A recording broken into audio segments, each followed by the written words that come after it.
our featured speaker tonight.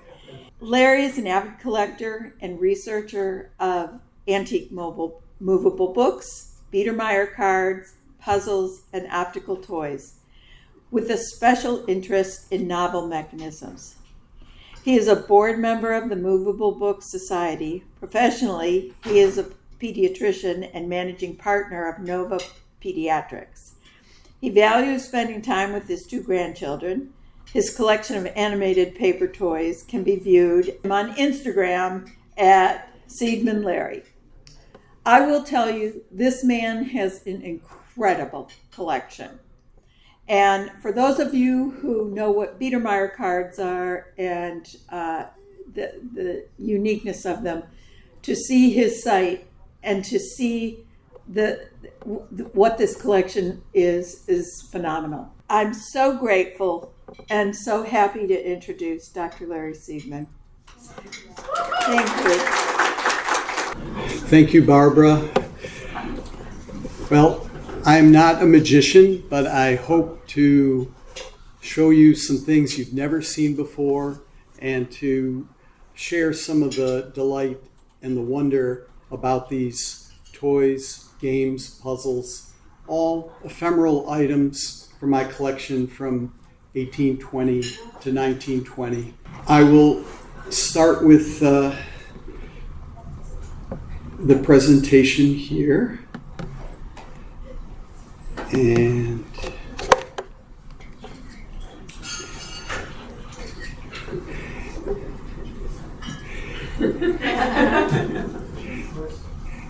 these are little ivory tiles. Alphabet sets are another area of interest. And so these items you'll find very interesting. This is a dancing master that Luther Meggendorfer had done 50 years after this. This is a paper toy that you pull the tab.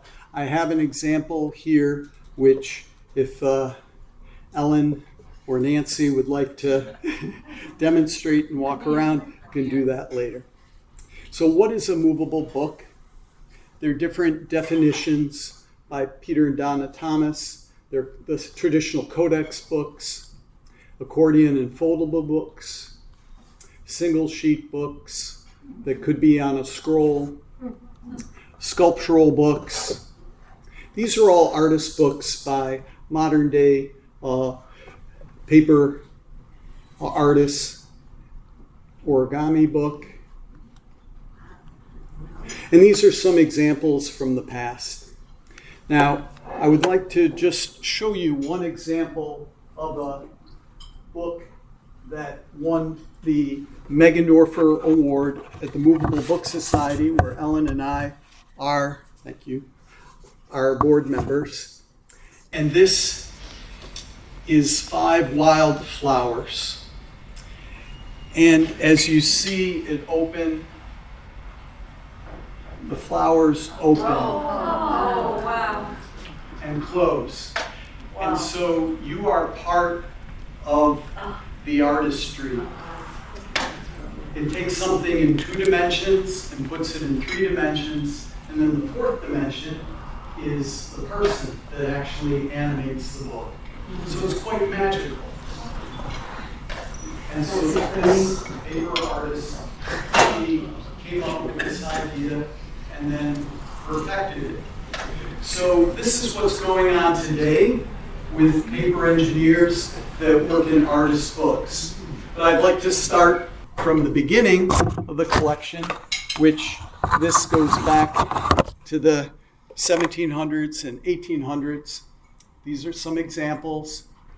The earliest in my collection is a Cosmographia. This is a Volvel. A Volvel is a circular wheel that turns with the center point right here. This is a knot that's placed in the center. And so these were used for charting navigation and for constellations. So they were more in the scientific book realm. Engelbrecht peep shows came out in the mid-1700s. These had several layers that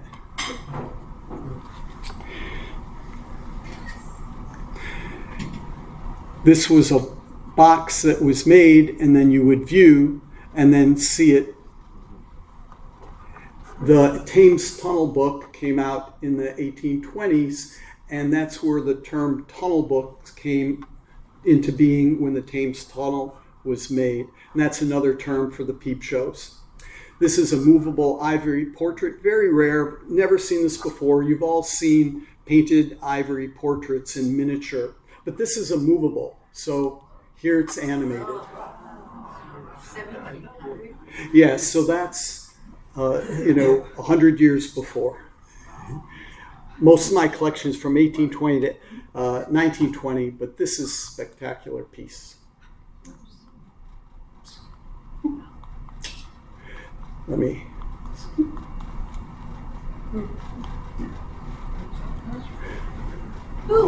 This is a handmade Valentine. Nancy probably would like this. It's a flap, and so it was made entirely in watercolor. Robert Sayer did the Harlequinades in the late 1700s. These were flaps that were lifted on the top and bottom.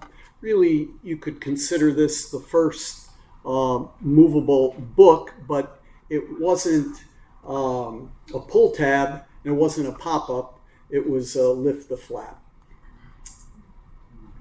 But this is quite nice. Again, it's sweet because it's made by an individual. The toilet books, you've probably seen these in many versions. The first came out in 1821. They were sentiments, so you would lift the flap, and then this paper would be hand-colored copper engraving. You'd lift that up, and underneath would be benevolence, and there were other sentiments in the book. And then Barbara had mentioned the Biedermeier cards. These are my favorites. They're small, portable, sentiment cards, like a Valentine's Day card from the period of time 1815 to 1830. Very, very marvelous inventiveness in all the mechanisms. And so at the end, there'll be a link to my site on Tumblr where you can see these animated. This is a German one, again from about that 1815, 1820. And so you pull the tab and it becomes a picture frame. This one's quite unusual. The movements go in different directions at the same time. Again, copper engraving, hand colored, with just thread that was either, silk or cotton. Mostly German, some are French, from, Austria, Germany, and France. And then after 1835, they basically disappeared. And so it's like an alien came down to the world and gave us these special cards, and then they weren't made again into books. So you can get the scope. This has a very fine silk over the face, and it changes.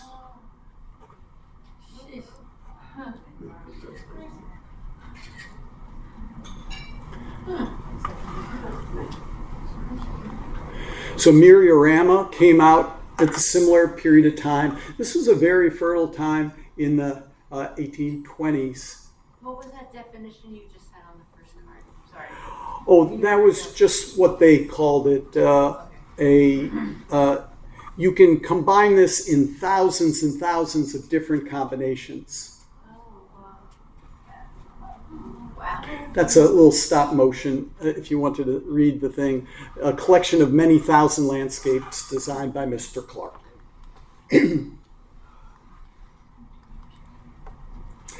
Hold to the Lights, you may be familiar with this, but this is really very unique, being that it's a miniature and there are 12 little stories, and the cards fit in the center of the story, And so this is Napoleon.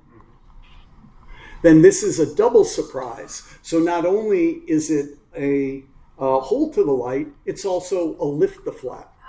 So that's also a miniature book. Jacob's Ladders, you've seen before.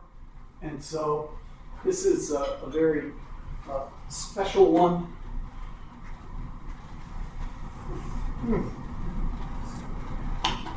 Oh. Never seen this before. It's really beautiful, colored, and I think it's Polichinelle and another Harlequin character.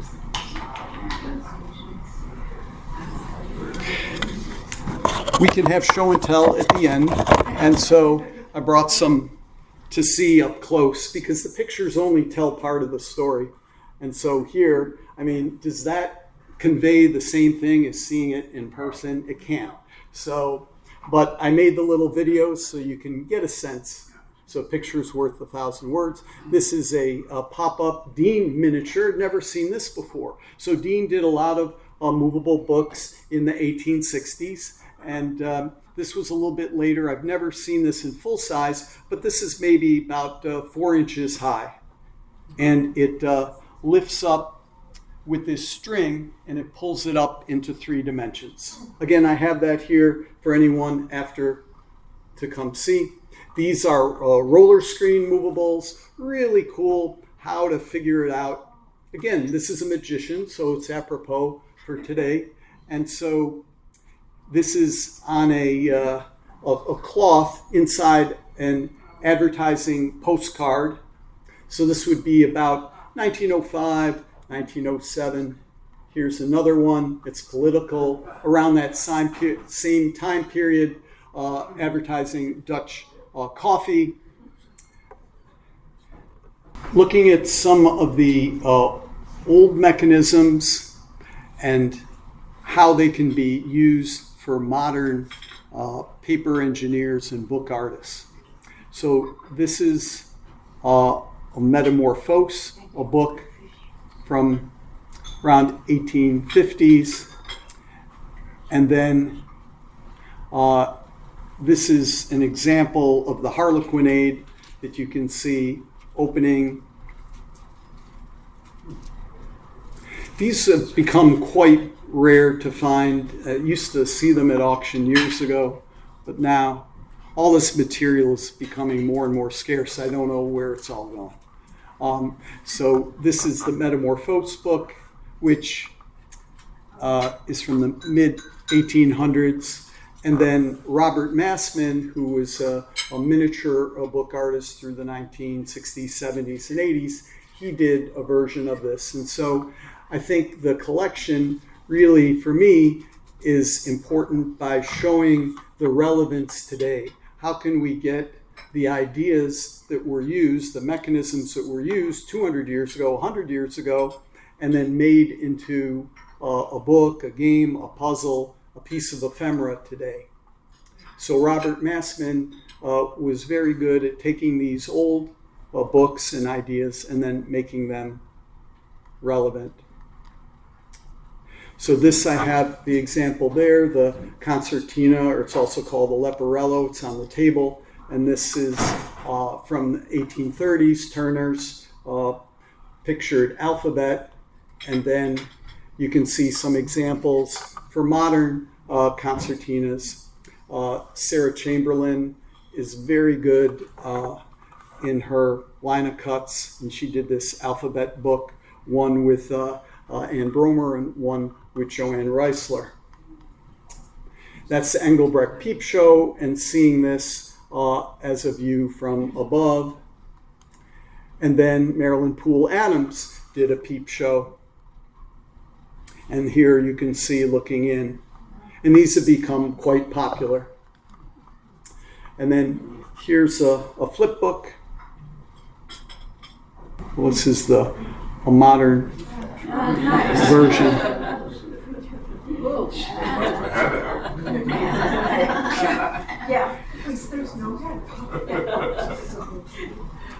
This is the Le Supri, the Hold to the Light. This is miniature, so under 2 inches. And then Robert Massman did a Hold to the Light book in 1977. And then you saw examples of the Jacob's Ladder. So Marilyn Poole Adams did a Jacob's Ladder. And then this is quite unique. It's a double scroll.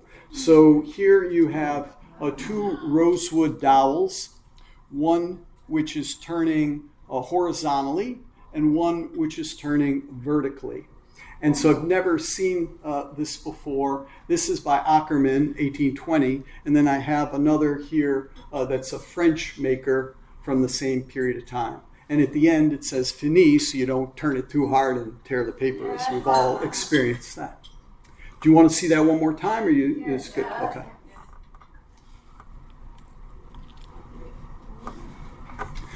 So the top is turning like this, and the bottom is turning like that, and then you can mix the heads and the bodies together. It's called a grimacer, a transformation of faces by Ackermann.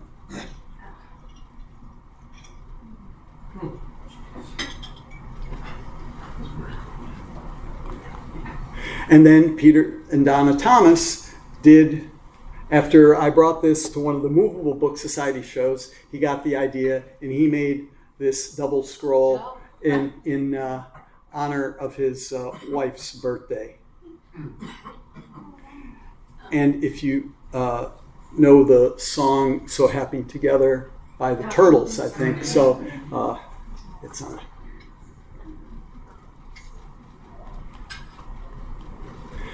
And then the flight of the old woman who's tossed up in a basket. This is a curious leporello that opens vertically rather than horizontally, because she's getting tossed up in the basket and she's coming down. And so this is looking at it, if you looked at each of the pieces side by side.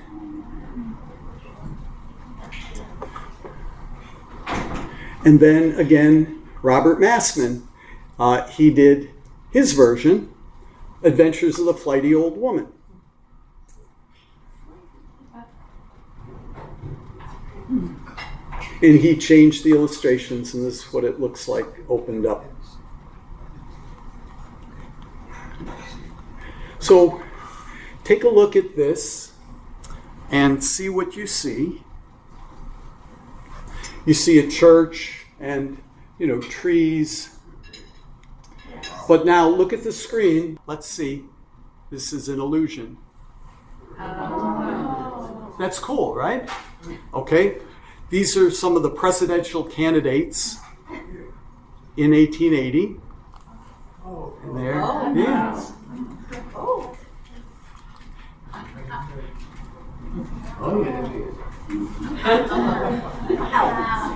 So the thing is, once you see it, you can't unsee it. That's what's so compelling about these illusions, that our brain wants to make sense out of something that's random. And then you see the face. I think it might be Rutherford B. Hayes, or they all had beards, so it's a little hard to tell who's who. This is one of my favorite paper toys. This is a paper spiral anamorphosis. It's called Turn Me by Zeitz Patent in Germany. This is probably around late 1920s, early 1930s. So you rotate it clockwise and counterclockwise, and it looks like silly putty, but it's not. It's just paper. It's a coreless paper spiral. So imagine a toilet paper roll rolled all the way down to the center, so there's no core. And then you take this and slice it like you would a bologna, and then you print on the foredge. And so they print on it, and when you turn it, it gives this anamorphic, like... It's cool, right? Never seen it before. So I have one, and I'll show you that after, because again, this is a stop motion animation but again, playing with it, just the versatility of paper, that it also goes up in space, not just the two-dimensional, come up like a putty face. Really cool. I'd like to reproduce this, but I haven't found a coreless paper spiral person that has that machine. If you know, let me know.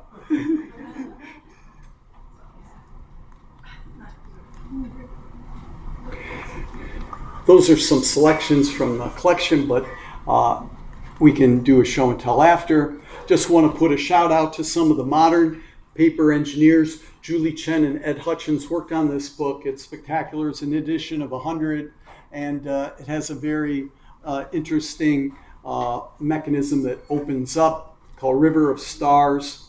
Flying Fish Press is Julie Chen's press. We're honored to have her as our keynote speaker at the Moveable Book Society. She's been a paper artist for the past 40 years and has taught many, many other paper artists. So if you're not a member, consider even joining virtually. The conference will be in September in St. Louis. Marilyn Poole Adams, you saw some of her work before. She's very good. There's a couple of her works, a Nested Dolls books, and then a Jack in the Box.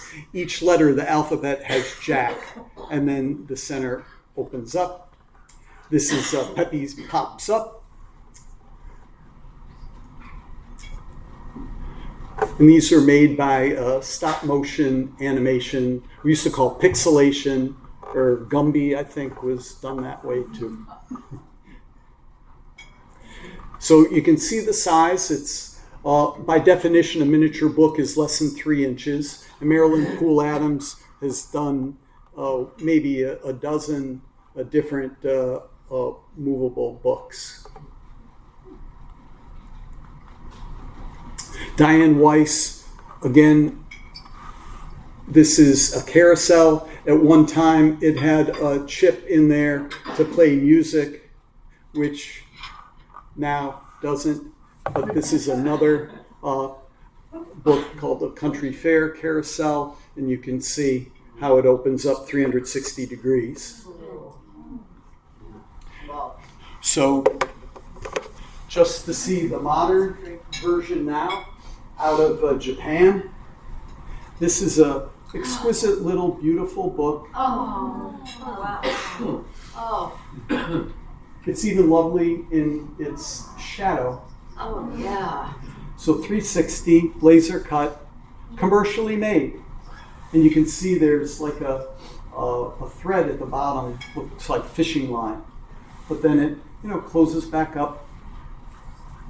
So I like the old, I like the new. I like taking something that was old and then mining it to make something relevant. Ed Hutchins is great. This is some of his sculptural work. The frog's tongue is coming out to the fly. Twisted is another good book of his, Baggage Claim. Robert Masvin, we mentioned before. The Metamorphose.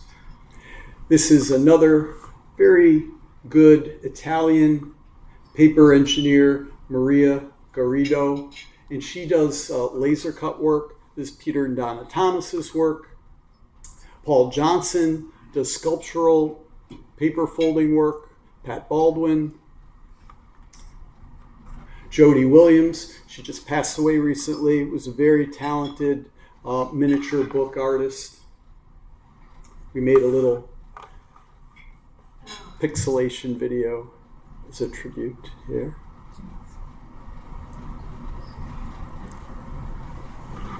Come on back in. Okay, gotta go. No, he doesn't want to. Okay, all right. There you gotta go back in the box.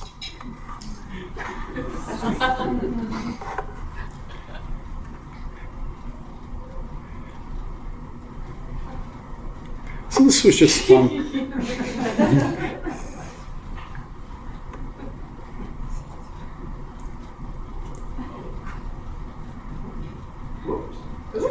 The straggler. Okay. It's like my 2-year-old grandson. So, Kelly Houle, another great paper engineer. She likes nature and beetles, and she does really spectacular illuminated beetles. And this was a miniature book she did with anamorphosis. So this was a reflective screen that opens up. As you pull the tab here, it goes from being flat to being curved.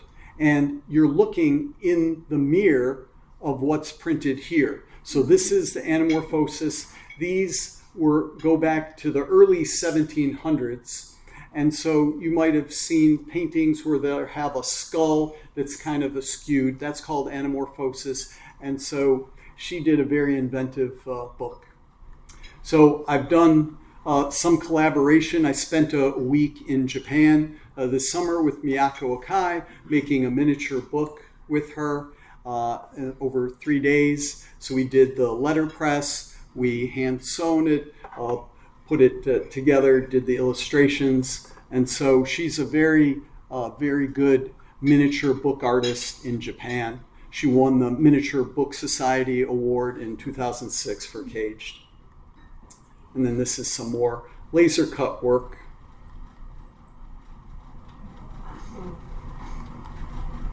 Joe Friedman did a spectacular laser cut card that opens in an X, Y, and Z axis. This bird just balances, and he's great.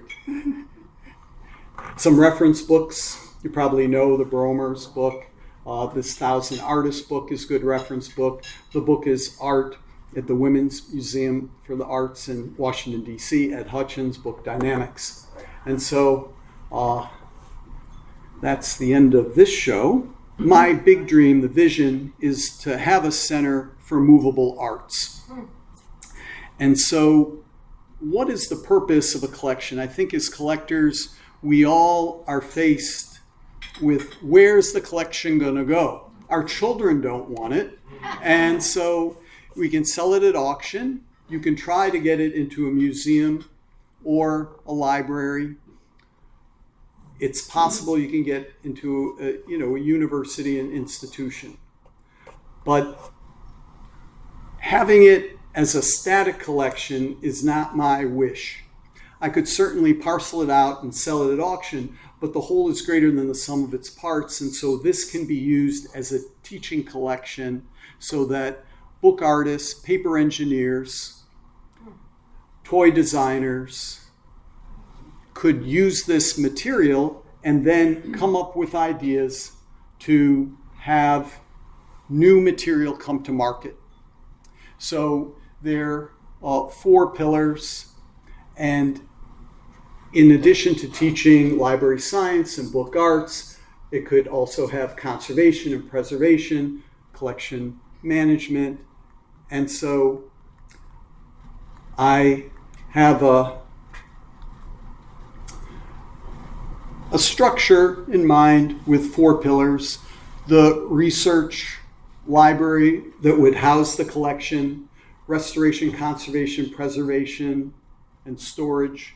Third is the retail store, retail marketplace where dealers and collectors could come together. And then finally, the 4th pillar I call legacy building. And as you reach the end of your collecting life, your children or grandchildren or your friends or family want to know the meaning of your collection. What does it mean to you? So I could envision taking, the top 10 items from the person's collection, videotaping them to see what does this mean to them. So even if the collection is sold, their children or grandchildren or relatives could see what it means to them. So research, restoration, retail, and legacy. So I will just close with the site on Tumblr, which if you have a chance, you can go and look on your computer. And here they are animated.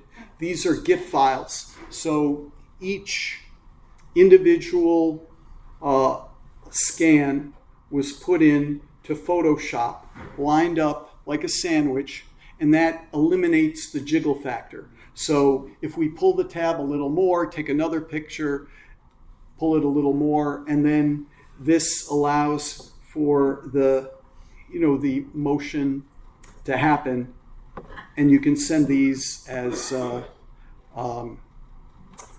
regular emails. But this is cobbler, and that string there.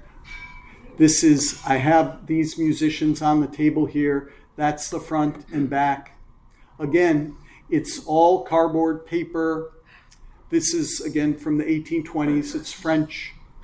And this is the man playing the cello, and that's the back. Really inventive. And you can see it's rather lifelike in the motion.